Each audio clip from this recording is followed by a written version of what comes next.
خبر شامل کرتے ہیں۔ اٹک سے رپورٹ طیب اعوان۔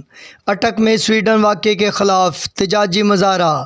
پاکستان زندہ باد موومنٹ تحصیل میختر چیئرمین امین لالا حمزہ زئی اور آل سیاسی پارٹی اور علاقے کی قیادت میں سویڈن میں قرآن پاک کی بے حرمتی کے خلاف احتجاجی مظاہرہ کیا گیا۔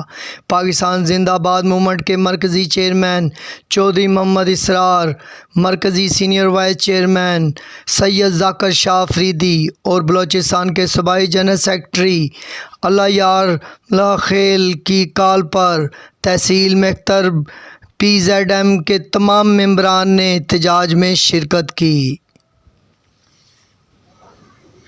الکرم چشتی دواخانہ اینڈ پنسار سٹور، ماہر طب وسیع تجربہ کوالیفائڈ حکیم محمد ارشد قادری۔ شادی کورس، جوڑوں کا درد، امراض معدہ، موڑوں کا درد، جریان احتلام، 18 جراثیم کی کمی کا مکمل علاج، بے اولاد ضرور آزمائیں۔ بواسیر اور لکوریا کا علاج مفت کیا جاتا ہے۔ خالص شہد دستیاب